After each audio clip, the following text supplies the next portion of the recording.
बलांगीर जिला Patnagarh Kanha crystal school षष्ठतम वार्षिक उत्सव ओम कल्याण मंडप अनुष्ठित हो जाइए। वार्षिक उत्सव में सांबादिक मनोरंजन जोशी मुख्य अतिथि भाव में जोगदेइथिबा बेले सम्मानित अतिथि भाव में अवसरप्राप्त इंग्राजी अध्यापक अरुण पट्टनायक जोगदेइथिले। मुख्य अतिथि छात्र छात्री सर्वांगीन उन्नति किपरि होई परिबो से उपरे विशेष टिप्स प्रदान करथिले। स्कूल निर्देशक केशव मेहर और तेजराज मेहर स्कूल छात्र छात्री उज्जवल भविष्य गढ़िबा पई यह आमर एक प्रयास बोली मत रखिथिले। स्कूल प्रिंसिपाल मंजुमाला पट्टनायक समस्त को धन्यवाद देथिले। एही अवसर में छात्र छात्री द्वारा आकर्षणीय सांस्कृतिक कार्यक्रम परिवेषण करा जायथिला और कृति छात्र छात्री मानपत्र और ट्रॉफी प्रदान करा जायथिला। ब्यूरो रिपोर्ट मिर्चा न्यूज।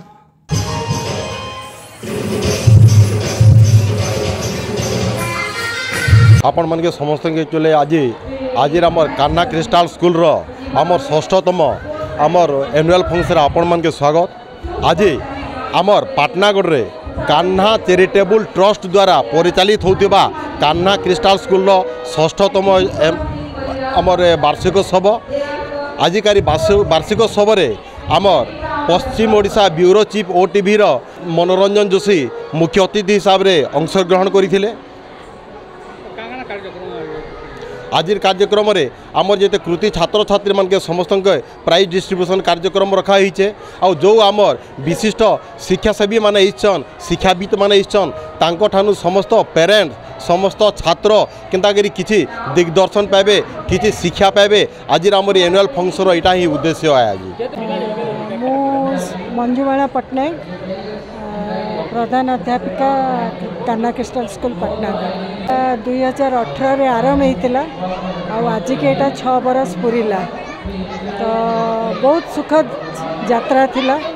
आउ पेरेंट्स स्टूडेंट्स मैनेजमेंट पब्लिक समस्त को लेकिन चलवा बहुत कष्ट थिला तथापि बहुत खुशी लगुच जे आमे किछि करि पारुछु आम छुआ मान पेरेंट मान पब्लिक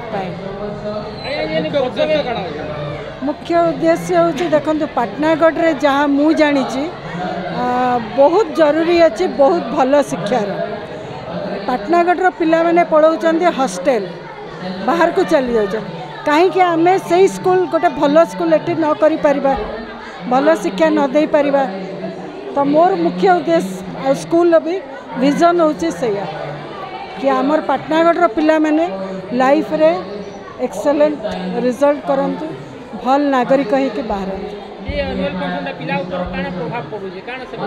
देखो तांकर जो टैलेंटा खाली तो पाठरे नहीं ना किए खेल रे अच्छी किए गीत रे अच्छी किए नाच रे अच्छी किए कही पारुची यही सब जिनस को लेकिन अच्छी तो यही सब द्वारा कौन होची आमे पिला मन को गोटे चांस दौचु जे से माने किछि करंतु तांकर टैलेंट को एक्सपोज करंतु।